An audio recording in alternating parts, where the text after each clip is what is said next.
سے اپنی مسجد سے نکالا، اگر نبی نکال رہا ہے تو تو بھی نکال ان لوگوں کو اپنی صفوں میں سے، مگر تو نہیں نکالے گا۔ کیا نہیں نکالے گا؟ کہ اگر تو نکالے گا تو لوگ بدزن ہو جائیں گے۔ کیا ہوں گے؟ اس لیے ہم لوگ اپنی صفوں میں ایسے لوگوں کو نہیں نکالتے جن لوگوں کو آپ صلی اللہ علیہ وسلم نے اپنی صفوں سے نکالا۔ اگر ہم بھی ایسی صفوں سے نکالیں تو لوگ ڈریں گے کہ یہ نکال دے گا، اگر ہم اس کے لیے بدنامی کا سواب کریں گے۔ ٹھیک ہے؟ تو سرکار نے اس لیے اپنے دور میں نکالا تاکہ قیامت تک کوئی نکالنے والا ہوگا ایسے لوگوں کو تو لوگ یہ نہیں کہیں گے یہ پیر کیسا ہے، اپنی صحبت میں بیٹھنے والوں کو صحیح نہیں کر رہا، نکال رہا۔ ٹھیک ہے؟ سمجھئے؟ تو کچھ لوگوں کو صحبت میں بیٹھ کے بھی قربت نصیب نہیں ہوتی، وہ نکلے ہوتے ہیں، ان کے دل سیاہ ہوتے ہیں، ان کے دلوں میں نور نہیں ہوتا، مگر صحبت میں ہے، صحبت میں ہے۔ ٹھیک ہے؟ اور اللہ انہیں کہتا ہے یہ بے دینی ہے مگر صحبت میں ہے تمہاری۔ ٹھیک ہے؟ تو آپ ان بے دینوں کو رہنما بنا لیں کہ یہ سرکار کی صحبت میں ہے، یہ بھی رہنما ہے ہمارے، ہم نے ان سے بھی رہنمائی لینی ہے۔ تو آپ نے سوچنا نا کہ جن کو آپ صلی اللہ علیہ وسلم نے صحبت سے نکالا اور جن کے بارے میں آپ صلی اللہ علیہ وسلم نے اللہ نے فرمایا یہ صحبت میں ہے تیری مگر ان کے دلوں میں ایمان کا نور نہیں ہے، ان کو نکالا نہیں ہے تیری صحبت، اور جن کو نکالا وہ بھی کہا تیری صحبت۔ ٹھیک ہے؟ وہ 70 صحابی ایک دن میں مسجد سے نکالے گئے۔ کیا کسی پیر نے، کسی عالم دین نے کبھی کسی کو نکالا اپنی صفوں سے؟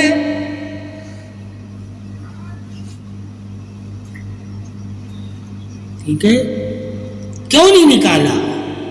ان سے ان کو کام لینے ہوتے، نبی نے کسی سے کام نہیں لینا تھا، تو اللہ نے وعدہ کیا ہوا تھا کہ میں دین کو پھیلا کے رہوں گا۔ صحابیوں سے وعدہ نہیں کہ تم نے پھیلانا ہے، اللہ نے کہا میں پھیلاؤں گا۔ اور جب پھیل گیا دین تو نبی نے کہا اے اللہ تیرا وعدہ میں نے پورا کر دیا، یہ نہیں کہا صحابیوں تم کہو، صحابہ کو گواہ بنایا، صحابہ کو گواہ بنایا۔ اور گواہ بھی کس طرح بنایا؟ اے آسمان کے فرشتوں تم بھی گواہ ہو جاؤ، اے ایمان والو، اے زمین والو تم بھی گواہ ہو جاؤ کہ آج میں نے اللہ کا وعدہ پورا کر دیا ہے۔ تو پتہ چلا اللہ کے جتنے بھی وعدے ہیں وہ محمد صلی اللہ علیہ وسلم نے پورے کرنے ہیں، وعدہ اللہ کرے گا پورا محمد صلی اللہ علیہ وسلم۔ ٹھیک ہے؟ جس طرح میں تجھے فتح مکہ کی خبر دیتا ہوں، ٹھیک ہے؟ میرا وعدہ جس شہر سے، جس علاقے سے، جس گھروں سے، جس گھر سے یہ تمہیں نکال رہے ہیں، دوبارہ اس شہر میں تمہیں نکال رہا ہوں۔ ٹھیک ہے؟ اللہ نے نبی سے وعدہ کیا، کیا کیا؟ صحابہ سے تو نہیں وعدہ نا، کسی ایک صحابی سے اللہ کا کوئی وعدہ نہیں ہے، سارے وعدے اللہ نے محمد صلی اللہ علیہ وسلم سے کیے ہیں، اور صحابہ ان وعدوں پر یقین رکھ کے ایمان لے آئے کہ اللہ نے نبی سے جو وعدے کیے ہیں وہ نبی وعدے پورے کر کے دکھائے گا۔ ٹھیک ہے؟ تو پھر فتح مکے کا بھی وعدہ کیا اللہ نے، مگر فتح میں جہاد قربانیاں نبی نے دی ہیں، اور پھر کہا آج اللہ نے وہ بھی وعدہ پورا کر دیا۔ پھر کیا، جس گھر کی چابیاں یہ تمہیں نہیں دے رہے، ایک وقت آئے گا اس گھر کی چابیاں تیرے ہاتھ میں ہوں گی۔ اور نبی نے اس کو کہا کہ آج جس گھر کی تو چابیاں نہیں دے رہا، ایک روز ہوگا کہ اس گھر کی چابیاں میرے پاس ہوں گی۔ دنیا نے دیکھا وہ بھی وعدہ پورا ہوا۔ جو وعدہ پورا ہوا ہے اور اس کی دلیل دنیا ہے وہ محمد صلی اللہ علیہ وسلم ہے، انہوں نے پورا کیا۔ اور مدد محمد صلی اللہ علیہ وسلم کی اللہ کر رہا ہے وعدے کا پاس رکھنے کے لیے، تاکہ جو میں نے نبی سے وعدے کیے ہیں وہ اگر پورے نہیں ہوں گے تو یہی لوگ باتیں کریں گے، جب پورے ہوں گے تو یہ اللہ کے وعدوں پہ یقین کر لیں گے کہ اللہ وعدہ پورا کرتا ہے۔ ہم نے دین پڑھا ہے، کیا پڑھا ہے؟ دین میں امید ہے، یقین میں امید نہیں ہوتی، یقین خود امید بن جاتا ہے۔ ٹھیک ہے، خود امید بن جاتا ہے، یعنی کہ یقین والے پہ امید رکھنا، دین والے سے امید کے بارے میں پوچھنا کہ امیدیں کن کی پوری ہوتی ہیں۔ جب دین والے سے پوچھے گئے کہ اللہ نے کن کی مرادیں پوری کی ہیں، ان کے طریقے اپنا لینا، وہی دین ہے، وہی دین ہے۔ علم والوں کے طریقے نہیں اپنانے، انعام والوں کے طریقے اپنانے ہیں۔ علم والے میں تو کوئی بھی شامل ہو سکتا ہے، انعام والوں میں وہی شامل ہوتا ہے جس سے اللہ راضی ہوتا ہے۔ تو رضا والوں کو بھی ڈھونڈو، کیا اگر علم والوں کے پاس بیٹھے ہو تو رضا والوں کے پاس بھی بیٹھو، جن سے اللہ راضی ہے۔ ایک ہے علم حاصل کرنے والے، ایک ہے اللہ کے علم سے رضا حاصل کرنے۔ ٹھیک ہے، اب تو ساری زندگی علم ہی حاصل کرتا رہے، علم سے اللہ کی رضا نہ پا سکے تو وہ علم تیرے لیے گلے کا طوق ہوگا۔ اگر علم سے اللہ کی رضا کو پالو گے تو وہ علم تیرے لیے گلے کا ہار ہوگا۔ علم ہی تیرے لیے ساری خبریں ہیں۔ تو گلے کا طوق علم کو بنانا چاہتا ہے یا گلے کا ہار علم سے حاصل کر کے جنت جانا چاہتا ہے؟ یہ علم تجھے ہر خبر دے گا کہ شیطان کیسے ہوا تھا اور شیطان ولی کیسے ہوا تھا۔ یہی تجھے خبر دے گا کہ نبی کی صحبت میں بیٹھے ہوئے بے دینے اور بے نورے کیوں تھے اور منافق کیوں تھے، اور یہی بتائے گا نبی کی صحبت میں بیٹھے ہوئے رضا والے کیوں تھے، نبی کے دوست کیوں تھے، نبی کی محبت والے کیسے ہو گئے۔ دونوں ہی تو صحبت میں تھے، ایک کو محبت، رضا، عطا اور جنت کی خوشخبریاں مل گئی، اور ایک کو منافقت، جہنم کے بارے میں بتایا گیا کہ یہ جہنمی ہے۔ دونوں ہی صحبت والے تھے، جنتی بھی صحبت والا تھا، جہنمی بھی صحبت والا تھا، دونوں ہی صحابی تھے۔ اس لیے ہر بندہ مسلمان ہے، جنتی بھی مسلمان ہے، اور جو ان میں جہنمی ہوگا وہ بھی مسلمان ہے۔ دونوں نے کلمہ پڑھا ہوا ہے۔ کچھ کلمے کے پاسدار ہو جاتے ہیں اور کلمے کی عظمت کی خاطر اپنی جان، اپنا مال قربان کر دیتے ہیں اور اللہ کی رضا کو حاصل کر لیتے ہیں، اور کچھ کلمہ پڑھتے ہیں اور دنیا کے مال و زر کو اکٹھا کر لیتے ہیں۔ اور دنیا کی محبت میں وہ گرفتار ہو جاتے ہیں اور اللہ کی محبت ان کے دلوں سے نکل جاتی ہے۔ جن کے دلوں سے اللہ رسول کی محبت نکل جاتی ہے وہی دل بے نورے ہو جاتے ہیں، اور جن کے دل بے نورے ہو جاتے ہیں وہی مردہ ہیں۔ تو علم تمہیں بتائے گا کہ نور کس کے دل میں ہے اور کس کے دل میں نور نہیں ہوتا، اور نور تمہیں جنت لے کر جائے گا اور بے نورا تجھے جہنم لے کر جائے گا۔ علم سے تو جنت اور جہنم کا وارث نہیں ہو سکتا، نہ علم تجھے جنت دے سکتا ہے نہ علم تجھے جہنم دے سکتا ہے۔ نور تجھے جنت دے سکتا ہے، اور جو نور سے دل خالی ہو بے نورا جہنم دے سکتا ہے۔ تو ثابت ہوا علم تو صرف اور صرف جنت اور جہنم اور جنتی اور جہنمی کے بارے میں بتاتا ہے، تمہیں خبر دینا۔ کیا علم کا کام ہے؟ صرف خبر دینا۔ تم اس سے جیسی خبر چاہو گے تمہیں ویسی خبر دے دے گا، حور و ملائک کی خبر دے دے گا، جنت اور جہنم کے درجات کی خبر دے دے گا، عذابوں کے درجات کی خبر دے دے گا، اور نبیوں ولیوں اور صحابہ کے درجات کی خبر دے دے گا۔ اب تو کس سے محبت کرنا چاہتا ہے یہ تیری چاہت پہ چھوڑا، درجہ بتا کے تجھے اس لیے چھوڑا کہ تو کس درجے والوں کو پسند کرتا ہے، کن کے ساتھ تو اٹھنا چاہتا ہے، روزے محشر کن میں شامل ہونا چاہتا ہے، انہیں پہچان اور ان جیسے اپنے اعمال کر، اور ان جیسا علم حاصل کر، اور ان جیسی عبادت کر، اور ان جیسی محبت کر، اور ان جیسا دل رکھ، اور ان جیسی اصلاح کر، اور ان جیسا دل میں ایمان نور سلامتی پیدا کر۔ یہ تیرے لیے ہے کہ تو اپنے دل کو کن جیسا بنانا چاہتا ہے۔ اللہ نے کسی ایک کی مثال دے کر تجھے اپنی طرف نہیں بلایا،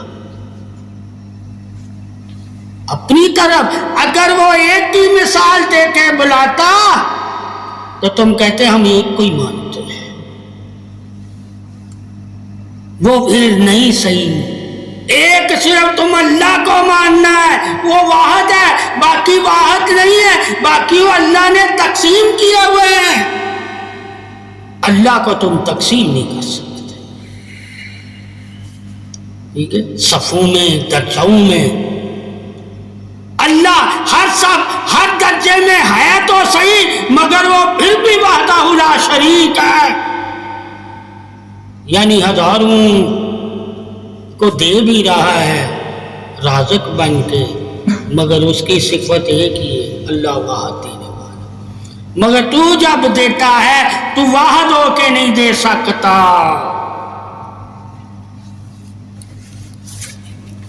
کیوں نہیں دے سکتا؟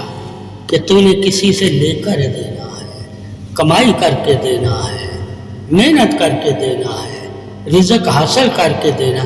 اللہ تعالیٰ ان تمام کاموں سے پاک ہے، اس لیے کہتے ہیں وہ رزق میں بھی واحد ہے، کیونکہ وہ کسی سے مدد لے کے تمہیں رزق نہیں دے رہا، خود محنت کر کے تجھے رزق نہیں دے رہا۔ وہ کہاں سے رزق دے گا؟ تیرے رزق میں کمی ہو جاتی ہے، اس کے رزق میں کمی نہیں ہوتی۔ تیرا رزق ناپ تول میں آ جائے گا، اس کے رزق کو تو ناپ تول نہیں کر سکتا۔ تو جس کے پاس ناپ تول میں، جس کی روزی، جس کا رزق ناپ تول میں آئے اس سے حساب ہوتا ہے، اور جس کا رزق ناپ تول میں نہ آئے اس کا حساب نہیں ہوتا۔ تیرا حساب ہونا ہے، جس کا حساب ہونا ہو وہ خدا نہیں ہو سکتا۔ خدا تو وہ ہے جو بغیر حساب ہے، اس کا حساب نہیں ہوتا۔ اس لیے تمام انبیاء کا حساب لکھ دیا گیا، مگر اللہ کا کسی نے نہیں حساب لینا، اللہ نے سب کا حساب لینا ہے۔ اس لیے اللہ کی ذات حساب میں بھی وحدہ لا شریک ہے، مگر تم حساب میں شریک ہو۔ یعنی کہ تجھے اللہ نے اگر رزق دیا ہے تو ساتھ شراکت دی ہے، تیرے ماں باپ، تیرے بہن بھائی یہ تیرے رزق کے شریک ہے، مگر اللہ کے پاس وہ رزق ہے اس میں کسی کی شراکت نہیں ہے، اس میں کسی کی شراکت نہیں۔ کوئی کہہ سکے کہ اللہ اس میں میری وراثت ہے، مگر تیرے رزق میں تیری بیوی بچے بھی کہہ سکتے ہیں اس میں میری شراکت ہے۔ اس لیے کہتے ہیں جہاں شراکت ہوتی ہے وہ مخلوق ہے، جہاں شراکت نہیں ہوتی وہ وحدہ لا شریک ہے۔ اس لیے کہا شرک نہ کرنا۔ اگر تم جانتے ہو شراکت کے بارے میں تو تمہیں معلوم ہو جائے گا علم شراکت میں کہاں ہے اور علم توحید والا کہاں ہے۔ وہ علم اللہ کا ہے، شراکت اللہ نے تمہیں دیا ہے۔ علم میں بھی تمہارے دوسرے شریک ہیں، تجھ سے پوچھو گی قیامت والے دن کہ تو نے علم دوسروں کو دیا تھا یا نہیں، مگر اللہ کو کوئی نہیں پوچھ سکتا کہ اللہ تو نے مجھے علم کیوں نہیں دیا تھا۔ اس لیے وہ علم میں بھی شرک سے پاک ہے، کوئی اس کے علم میں شریک نہیں ہے، جسے چاہے دے جسے چاہے نہ دے، مگر تم اپنی چاہت نہیں پوری کر سکتے، تجھے اللہ کے حکم سے دینا ہوگا، مگر اللہ کو کوئی حکم نہیں دے سکتا۔ اس لیے وہ دینے میں بھی وحدہ لا شریک ہے، جسے دے چاہے جسے نہ دے۔ مگر تیری چاہت میں اللہ نے کہا میں نے ماں باپ کی بھی چاہت رکھی، میں نے بہن بھائیوں کی بھی چاہت رکھی، مگر تمام چاہتیں تمہیں دے کر بھی میری چاہت ہمیشہ وحدہ لا شریک ہے۔ جب تمہیں تمام چاہتیں میں تمہیں شریک بنایا، مگر اپنی چاہت میں نے کسی کو شریک نہیں بنایا، تعریف والا بنایا۔ کیا بنایا؟ میری چاہت تعریف ہو سکتی ہے مگر میری چاہت کا کوئی شریک نہیں ہو سکتا۔ تو تعریفاً اللہ نے تجھے چاہت دی ہے، کیا جانے اپنی، اور باقی تمہیں تعریفاً نہیں دی، شریک کر کے دی۔ یعنی کہ ماں باپ تیری چاہت میں شراکت رکھتے ہیں، ٹھیک ہے، مگر اللہ تیری چاہت میں شراکت نہیں رکھتا، صرف اپنی تعریف رکھتا ہے، ٹھیک ہے۔ کہا جب تم میری چاہت کی تعریف جان لو گے تو تمام چاہتیں تمہیں محدود نظر آئیں گی کہ ان کی چاہت کی حد صرف زمین تک ہے اور اللہ کی چاہت کی حد جنت اور نور تک ہے۔ یہ تمہیں زمین کی چیزوں کے تو شراکت دے سکتے ہیں، وارث بنا سکتے ہیں، مگر جنت اور نور کی شراکت نہیں دے سکتے، نہ وارث بنا سکتے ہیں، وہ تمہیں اللہ ہی وارث بنا سکتے ہیں۔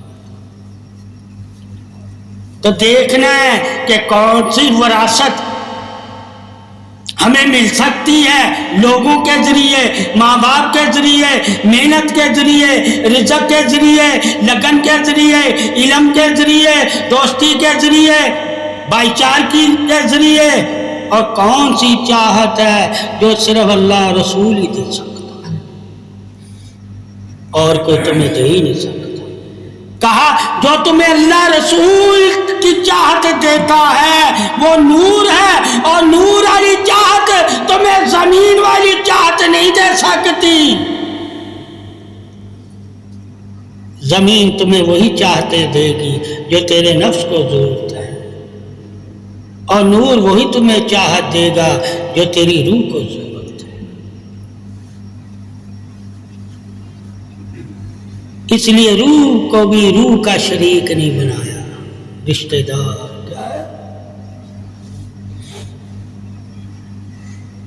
مگر نفس کو شریک بنا دیا، تاکہ کوئی یہ نہ کہے کہ روح میں بھی شرکت ہے، کہا روح بھی شرک سے پاک ہے، نفس شرکی ہے، ٹھیک ہے، کہ اللہ نے اسے اپنے عمل سے پیدا کیا ہے، تجھے مٹی سے پیدا کیا، یعنی نفس تو تمہیں چاہتا ہے کہ شرک کروائے، مگر روح تمہیں چاہتی ہے کہ تم شرک سے بچو، مگر روح تمہیں علم نہیں دیتی، روح کے علم سے تو واقف نہیں ہے، مگر روح کے عمل سے تو واقف ہو جا۔ عمل کیا اس کا؟ اللہ نے کہا عمل سے واقف ہونا ہے تو علم سے پوچھ، عمل میں نے کس سے پیدا کیا، علم تجھے بتائے گا۔ عمل اللہ نے اپنے نور سے پیدا کیا ہے، اور جسم اللہ نے اپنے نور سے نہیں پیدا کیا، مٹی سے پیدا کیا ہے، اور جسم کی پیدائش کا جب تمہیں پتہ چل جائے گا تو تم شرک نہیں کبھی کرو گے، تم اسے وہی خوبی دو گے جو اس کی خوبی ہے، اور اس کی خوبی مٹی ہے تو اسے مٹی سے ہی پکارے گا، اسے مٹی کی ہی مانت سمجھے گا، اور اسے کہے گا جس جگہ سے یہ پیدا ہوا ہے اسی جگہ اس کی قبر اور آخری آرام گاہ ہوگی۔ یہ تو نے مٹی کے بارے میں جانا، نور اور روح کے بارے میں جان کہ یہ کہاں سے پیدا ہوا، یہ کہاں سے پیدا ہوا۔ مٹی کی پیدائش سے تو واقف ہو گیا، نور کی پیدائش سے جب تو واقف ہوگا اور نور پہ ایمان رکھے گا اور نور کو مانے گا اور نور والے راستے پہ چلے گا اور نور والی باتیں کرے گا اور نور دیکھنے کی طلب رکھے گا تو ایمان والا ہو جائے گا۔ ہر مٹی ایمان والی نہیں، مگر ہر انسان، ہر جاندار چیز مٹی سے ہی پیدا ہو، یعنی کہ درخت بھی مٹی سے پیدا ہوتا ہے، انسان بھی، جانور بھی، سارے تو مٹی سے پیدا ہوئے ہیں۔ اللہ نے مٹی کے نظام میں بھی انسان کو علم عطا کیا۔ یہ پتھر جو ہے یہ مٹی سے پیدا نہیں کی، پتھر کی خصلت اور ہے، ٹھیک ہے، پتھروں کے بارے میں پڑھ لینا، ان کی پیدائش کیا ہے۔ جو پتھروں کو طاقت دی وہ اور ہے، جو مٹی کو طاقت دی وہ اور ہے، جو ہوا کو طاقت دی وہ اور ہے، جو آگ کو طاقت دی وہ اور ہے، جو پانی کو طاقت دی وہ اور ہے، اور جو انسان کو طاقت دی وہ اور ہے، جو مومن کو طاقت دی وہ اور ہے، جو ولی کو طاقت دی وہ اور ہے، جو صحابہ کو طاقت دی وہ اور ہے، جو انبیاء رسولوں کو طاقت دی وہ اور ہے، اور جو محمد صلی اللہ علیہ وسلم کو اللہ نے طاقت دی وہ تمام طاقتوں سے بڑھ کر طاقت ہے۔ تو ہر چیز کی، یعنی کہ ہر نفس کی اس کی خوبی تم نے اس کی طاقت کے حساب سے بیان کرنی ہے۔ اللہ نے اس کو خوبی والا اسی لیے بنایا ہے جتنا وہ طاقت والا ہے۔ اس لیے اللہ نے کہا میں نے کسی نفس کے ساتھ ظلم نہیں کیا، نفس کے ساتھ۔ جب اللہ کسی نفس کے ساتھ ظلم نہیں کرتا تو کیا ایمان والے انسان کے ساتھ ظلم کرے گا؟ اس لیے اس نے نفسوں کی بات کی تاکہ لوگ نفسوں کے بارے میں جان جائیں کہ نفسوں کے ساتھ ظلم کرنا بھی اللہ کو پسند نہیں ہے۔ ان پہ اتنا ہی وزن ڈالنا جتنا ان میں اٹھانے کی طاقت ہے۔ اگر ان نفسوں پر تو زیادہ بوجھ ڈالے گا تو ظالم ہے، اور ظالموں پر اللہ کی لعنت ہوتی ہے۔ اس لیے آپ صلی اللہ علیہ وسلم کے دور میں ایک اونٹ کا واقعہ آتا ہے، وہ بھی نفس ہے۔ وہ صحابی رسول تھا، وہ اونٹ اسے کاٹنے لگ گیا، مارنے کی کوشش کی۔ وہ صحابی آپ صلی اللہ علیہ وسلم کی بارگاہ میں اونٹ کی شکایت لے کر آئے کہ میرا اونٹ سرکش ہو گیا ہے، تو آپ صلی اللہ علیہ وسلم نے کہا اونٹ کو بلاؤ. جب اونٹ کو بلایا اللہ تعالیٰ نے نبی کے حکم سے اونٹ کو زبان عطا فرمائی اور اونٹ نے اس صحابی کے بارے میں بتایا یہ صحابی میرے ساتھ ظلم کرتا ہے, مجھ سے کام زیادہ لیتا ہے اور خوراک کم دیتا ہے, خوراک کم دیتا ہے, بوجھ زیادہ ڈالتا ہے, میرے میں اتنی طاقت نہیں. ثابت ہوا نفس کی طاقت خوراک سے ہے اور روح کی طاقت ایمان کے نور سے ہے. دونوں طاقتوں کا تمہیں علم ہونا چاہیے کہ کس کی طاقت کس سے ہے. تو پھر ہم جان جائیں گے کہ ہر نفس والا ایمانی طاقت والا نہیں ہے, مگر نفسی طاقت ہے اس کے پاس جو زمین سے یعنی کہ خوراک سے پیدا ہوتی ہے. ایمانی طاقت تو اللہ کے نور اور اس کے اسم اور کلمے سے اور عبادت سے اور اللہ کی رضا سے اور اللہ کی دوستی سے اور اللہ کے فضل اور کرم اور عطا سے پیدا ہوتی ہے. جس سے اللہ راضی ہوتا ہے اسے ایمانی طاقت عطا فرما دیتا ہے, مگر نفسی طاقت تو اللہ ان کو بھی عطا فرماتا ہے جو جانور بھی ہوتے ہیں. جانوروں کو صرف نفسی طاقت چاہیے, ایمان والوں کو ایمانی اور نفسی دونوں طاقتیں چاہیے, کیونکہ ان کے نفس بھی طاقت والے ہوں تاکہ وہ دنیا کی طاقت کے آگے بھی اپنے آپ کو فخر اور پھر نور کی طاقت بھی لوگوں کو بتائیں کہ اللہ نے ہمیں جسمانی اور ایمانی دونوں طاقتیں دی ہیں. اے لوگوں جو ایمان نہیں لائے تم جان جاؤ تمہارے پاس صرف نفسی طاقت ہے, ایمانی طاقت نہیں ہے. اللہ کے کرم سے ہمارے پاس ایمانی طاقت ہے اور ہم اس لیے تم سے ڈرتے نہیں ہیں, چاہے تمہارے پاس جتنی مرضی طاقت ہو. اللہ تمہاری طاقت میں صرف تمہارے ساتھ نفس کو رکھا ہوا ہے, مگر اللہ نے ایمان والی طاقتوں والے کے ساتھ اللہ نے اپنے آپ کو رکھا ہوا ہے. اللہ اس کا ساتھ دیتا ہے جو ایمانی طاقت والا ہو اور نفسی طاقت والے کا صرف نفس ساتھ دیتا ہے.